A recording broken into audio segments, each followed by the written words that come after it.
Hi, everyone. Gary Digit Williams here on Boxing Law and Beltway, our news and notes for this week.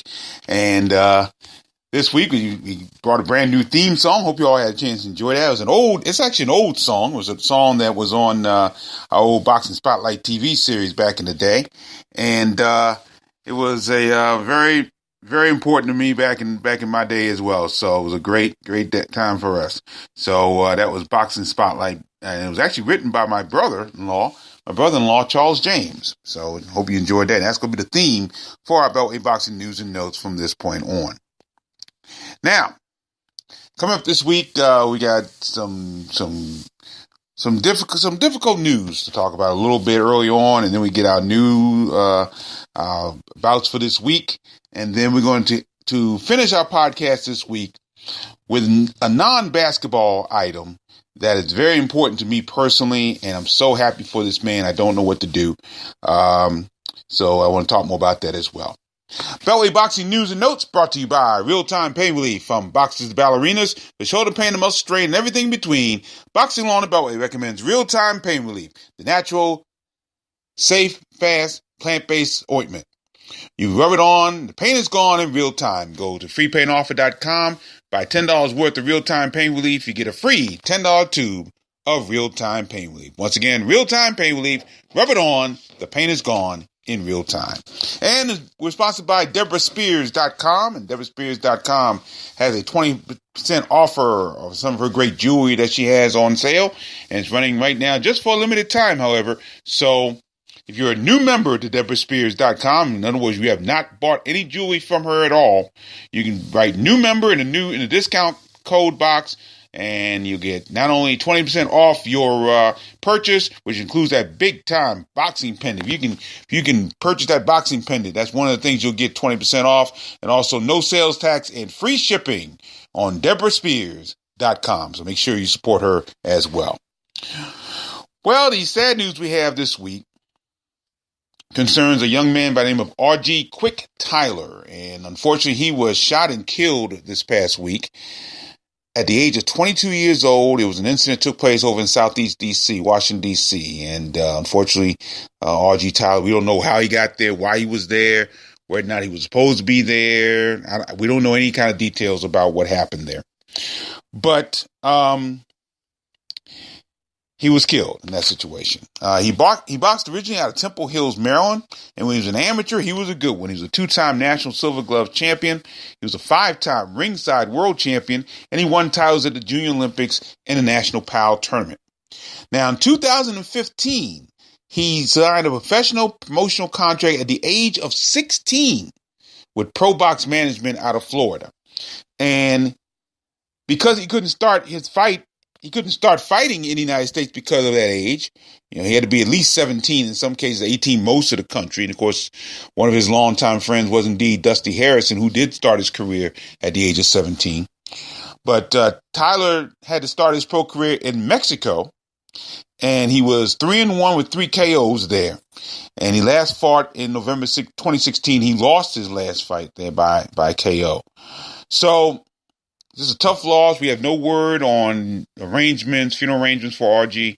I do remember him as an amateur, a really solid amateur, wrote a lot of things about him, and then saw him a few times as an amateur in some of the local events. So it was really tough to hear about this. They say he was very, very talented. He was a very talented boxer, and unfortunately he is now no longer with us. He passed away at the age of 22, and that is sad. So deepest condolences to the family of Aujee Tyler and all the friends and all the people who knew him throughout his life. So Aujee Quick Tyler passed away at the age of 22. In the ring, Juan de la Cruz Rodriguez. He no longer uses the Savior now. And he's out of Haymarket, Virginia. He's super lightweight. He lost by 5th round TKO back on March 16th. At the Paramount Theater in Huntington, New York, to Danny Gonzalez. Now, reports say that bout was a toe-to-toe slugfest, both boxers landing hard shots, but finally in the 5th round, Gonzalez hurt Rodriguez with a left-right combination, followed by a flurry of punches that forced referee Tony Shiritano to stop the contest, and no word on the official time of the stoppage. For some reason, they didn't put it in there. Rodriguez's record is now 8-1, 7 KOs, and Gonzalez is 15-1, 6 KOs. Now, a few people who saw this bout said that really was a bad stoppage. He was never staggered, dropped, knees didn't buckle, but it didn't. It went ahead and they stopped the bout in favor of Daniel Gonzalez. So Gonzalez once again 15-1, 6 KOs, and Rodriguez once again 8-1, 7 KOs. So that's the very short recap of what took place this past week. Now this coming week, actually starting tonight. Now tonight, there's a special event has only thing it has to do with boxing is the fact that boxers are involved in it. Amateur boxers are involved in it. And this is going to be a basketball event called the Battle of the Boxing Gyms. And it takes place tonight, Friday, March 23rd at the Oxon Hill Staff Development Center. It's located at 7711 Livingston Road in Oxon Hill, Maryland. Now, there are going to be basketball games featuring amateur boxers from the Headbangers, the Oxon Hill Boxing Club, No Excuse, and the Kenilworth Untouchables will be a part of this. Then they're going to play each other in a couple of games, and the winners of the two games will meet in the final for the trophy. There'll be food, available halftime 3-point contest. Now, the halftime 3-point contest, I'm not sure how true this is, but a halftime 3-point contest is going to feature some legendary Beltway boxers. So I don't know. We'll see. That's what I've been told, but I don't really know. But once again, it's 7711 Livingston Road, Oxon Hill, Maryland. All tickets are $10, and it's going to raise funds for the PVA's USA Boxing Junior Olympic Program. Doors open at 6:45, so you got about a couple of hours to get there as we record this, and first game scheduled to begin at 7:30. So once again, all tickets $10. It'll be at the Oxon Hill Staff Development Center in Oxon Hill, Maryland. That's 7711 Livingston Road.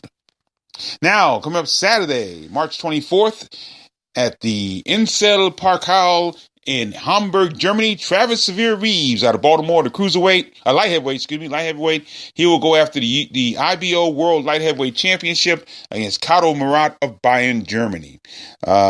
We've talked about this a little bit, but just to reiterate, Reeves has a 12-bout winning streak going on. That includes winning the USBO Light Heavyweight Championship as well as the Maryland State Cruiserweight Championship.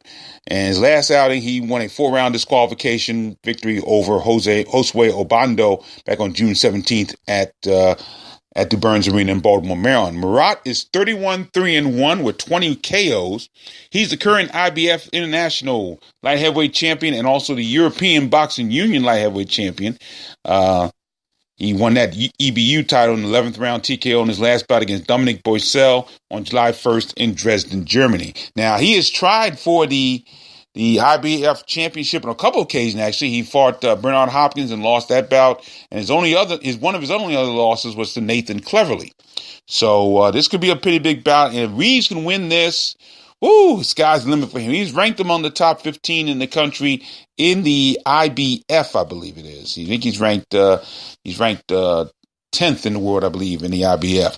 But if he can continue on and do some things, it'd be fantastic if he can continue to win great bouts there. So Travis Reeves going after the IBO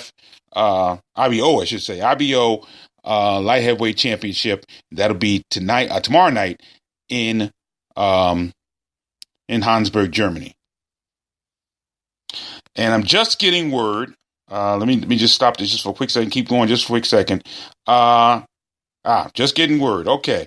Just getting word there's going to be a candlelight vigil, I believe it's tonight, for Aujee Tyler. It'll be at 8300 Stanton Road in Southeast D.C. 7 p.m. until 8:30. It'll be at Stanton Road, Southeast D.C. They don't give me an address for that, but that's going to be the candlelight vigil, and I believe it's tonight at Stanton Road. Now, the funeral services, they don't see a date for this. I'm getting this just as I'm talking to you. I'm getting a text message on this, but the funeral, and they don't say when it's going to be, but it's going to be at the Temple of Praise, which is located at 700 Southern Avenue in Southeast Washington, D.C. This is the services for Aujee Tyler. But again, they don't tell me what the date is on this. So if I can get a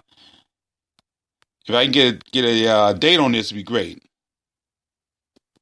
Just a second. I am we're on live TV, live radio. I know, live internet, and I'm asking when the funeral is. I just got it from DC Boxing Hall of Famer Juice Gatling, and we shall see. But yeah, that is going to be that.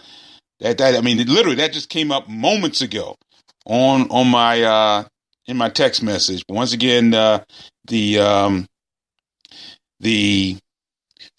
candlelight visuals from 7 to 8:30 on Stanton Road in Southeast DC. Again, they don't give me an address for that. But once again, that's all for Aujee Tyler, and the funeral is going to be at the Temple of Praise. So we're just getting that word.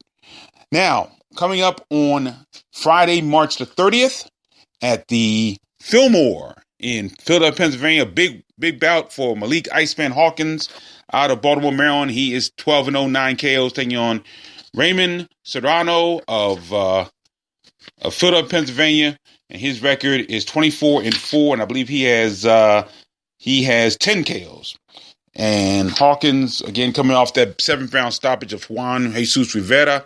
That was on November 4th in Ashburn, Virginia. Serrano coming off his three-bout winning streak, trying to keep that going, as he has an 8-round disqualification victory in his last bout against Enver Halili on November 18th in Atlantic City, New Jersey. So that's the big bout. That bout is for the vacant NABA USA welterweight title. So best wishes to Malik Iceman Hawkins.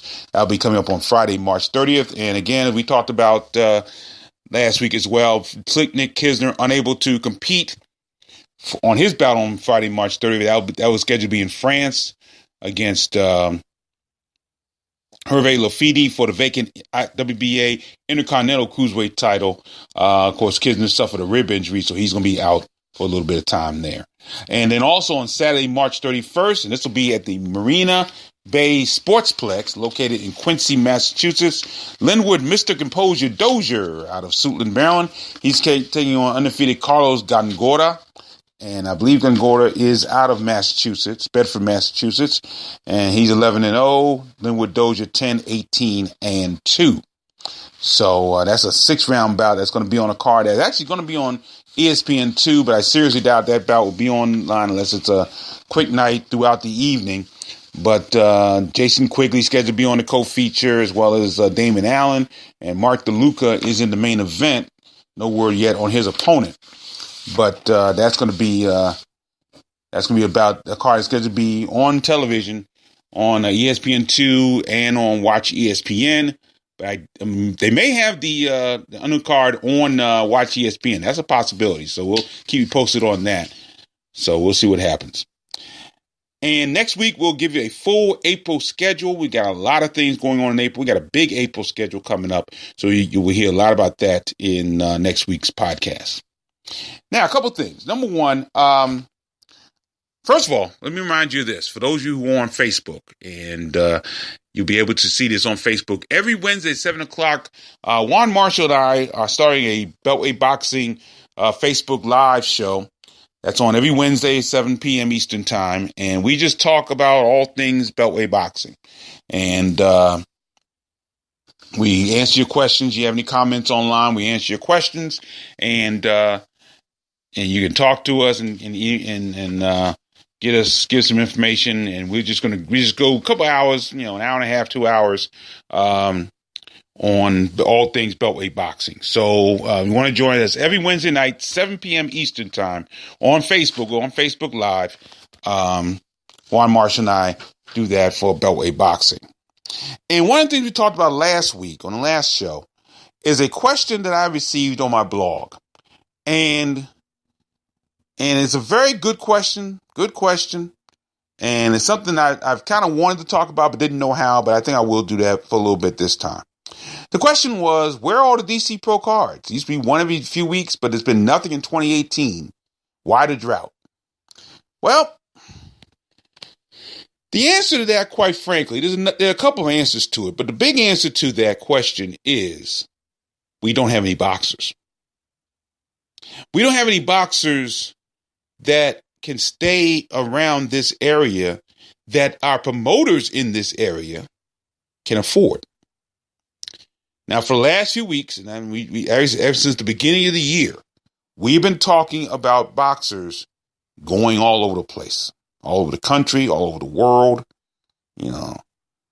and it doesn't leave a whole lot left. The majority of our boxers in the Beltway at this point have priced themselves out of being used by local promoters who just, for whatever reason, cannot spend that much money. That doesn't leave us with a whole lot, really. To be perfectly honest with you, it really doesn't. And it's something that I know Juan and I have talked about for a number of times, number of months, and we saw it coming. As great as things were starting around 2012, we knew it had to end at some point. We talk about, again, going back to some of the boxers who were in the Golden Gloves, and they went on and won Golden Gloves, likes of Demetrius Ballard, Mike Reed, Gervonta Davis, Jerry Odom, Lamont Roach Jr., Gary Antonio and Antoine Russell. We had so many boxers, and I know I left out a few there, but so many boxers that did so well and then progressed onto being solid pros. We had a couple guys who didn't win National Golden Gloves who went on to be solid pros. Jared Hurd. Jared Hurd, as I've said time and time again, was in a rough class of boxers in his weight class. Devon Nicholson, Demetrius Ballard, Jerry Odom. I mean, these guys were incredible amateurs. But now Jared Hurd has surpassed them as a world champion. He took, as we've said time and time again, he took the right fights at the right time, and he was able to be successful. Demetrius Ballard is undefeated. He's been moving at a very slow pace, but he's undefeated. Jerry Odom, I'm not even sure if Jerry Odom's still boxing, to be perfectly honest with you, because he took some rough shots. He took some rough bouts, and he paid for it. He lost a few. Devon Nicholson has a big bout coming up April 28th against Jesse Hart in Philadelphia. We'll talk more about that next week, but that could be a make or break bout for him. But we knew these guys were special, and they've gone on to really decent to incredible careers. We got to find out now who's next, and that I don't know that answer right now. I really don't. We have guys that are still fighting on the local cards. Tariq Irby, Stephon Morris out of Baltimore. But we have guys that even at the level where, like, say, Marcus Bates, who has a bout coming up soon, he's fighting, he's starting to go out of town. Kobe Madison's going out of town. I mean, these guys are starting to test their wares elsewhere. They've been successful here in the Beltway. They're starting to test their wares elsewhere. And now they're just slowly but surely. Now, some of those guys may be able to come back and fight in the area. That may be the case. But some of these guys are starting to price themselves out of this area. And that's kudos to them. It's not like it's a bad situation at all. It really isn't. It's a good situation. It's a great situation. But it has to be some big-time promoter that says, I want to put a bout, say, at the MGM National Harbor or the DC Armory or the Convention Center, and put some of these real marquee guys on the card here in town. They all want to fight in town, but right now they're going where the money is. And trying to be very successful doing that. And next week, when we go over the schedule for April, you'll see that. Right now, we don't have a card scheduled in this area until June 28th. And the funny thing about that card, June 27th, and the funny thing about that card, which is scheduled to be in Martins West and Woodlawn, Maryland, 3 of the boxers, the headline boxers scheduled to be on that card, have bouts coming up within the next 30 days. Travis Reeves coming up Saturday, Malik Hawkins next Friday, and Tyrese Douglas, who's scheduled to be in a world title bout in Mexico in April as well. So will they be even ready to fight on this card at Martin's West in June? We don't know.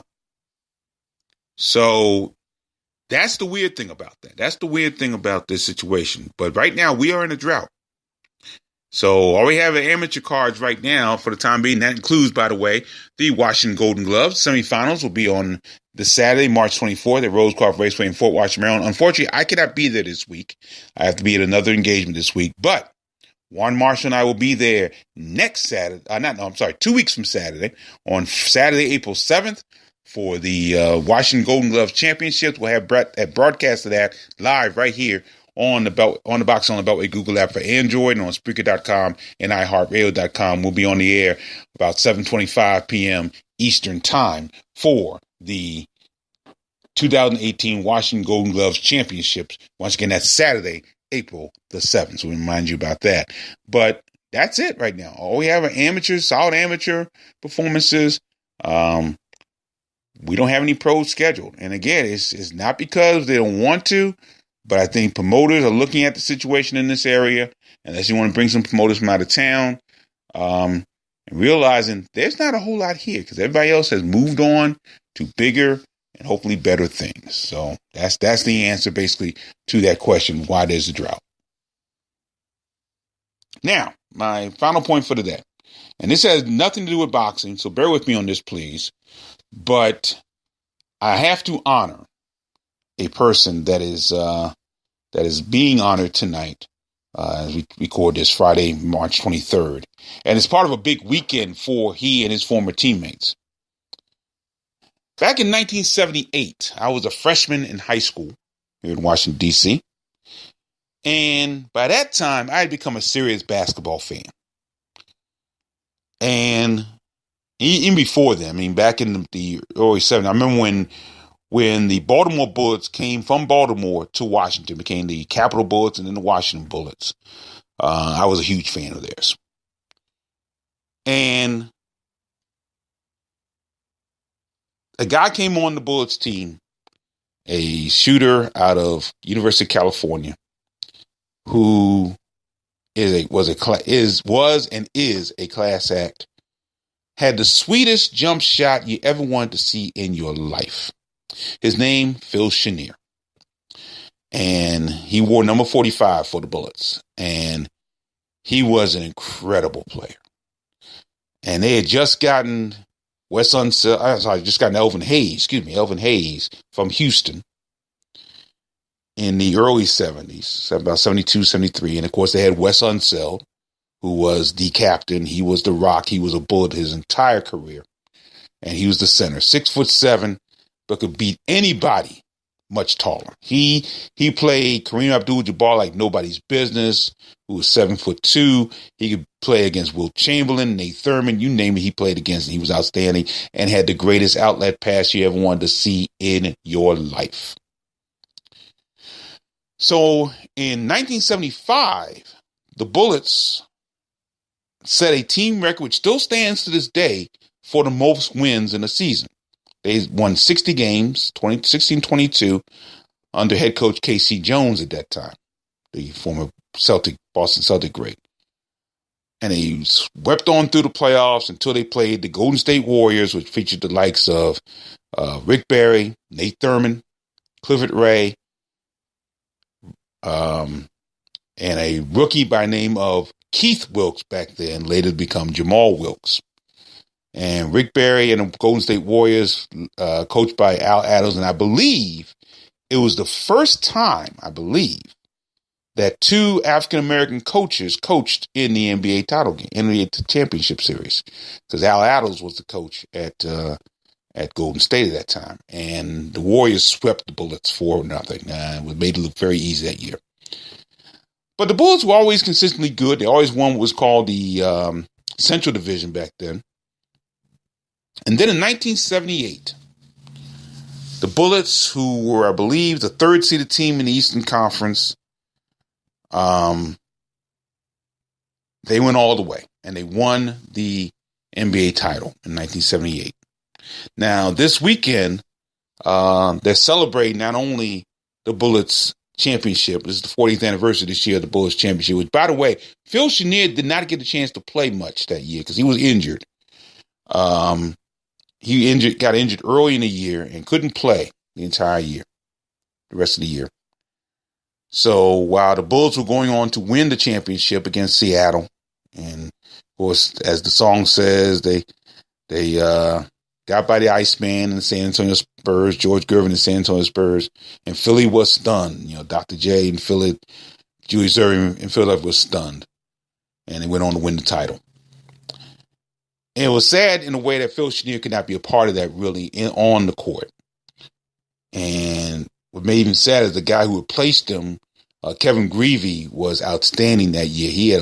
I remember he had a 41-point year. 41-point game, I should say, against Atlanta in the first round of the playoffs that year. But Phil Chenier handled everything with class and dignity. And long after he left playing basketball, he continued that class and that dignity.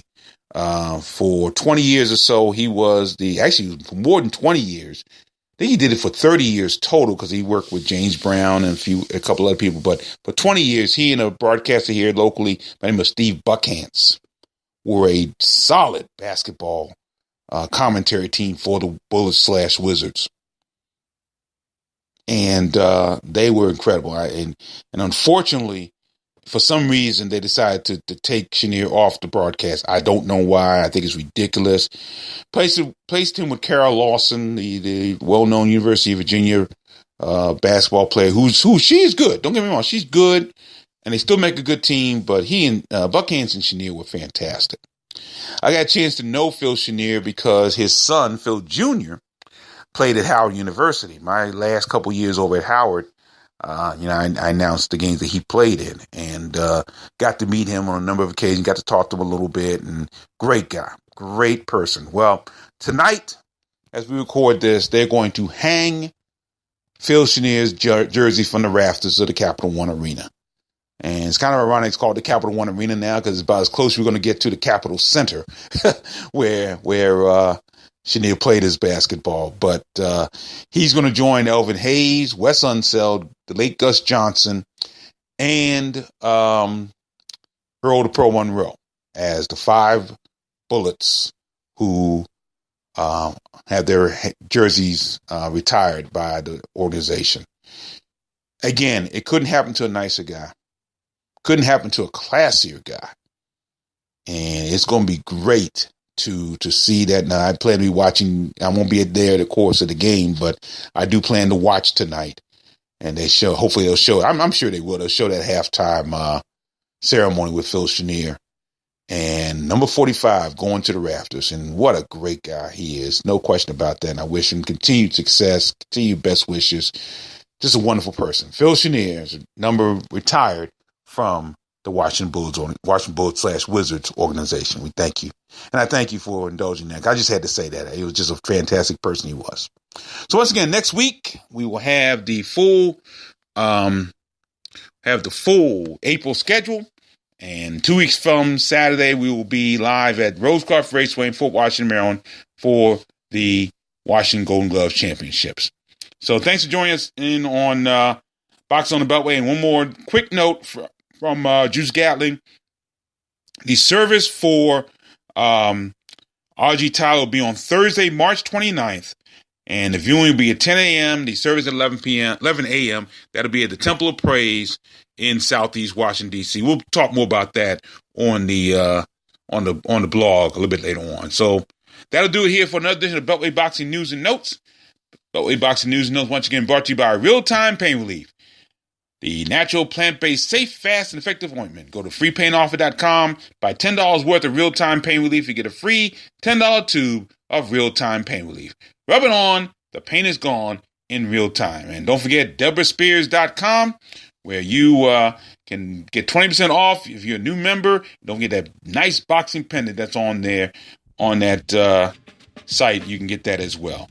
So that'll do it here. Thanks for joining us. And always remember to keep supporting the best boxing in the world, the boxing along the Beltway. I'm Gary Digital Williams. Thanks for listening, everybody. Take care.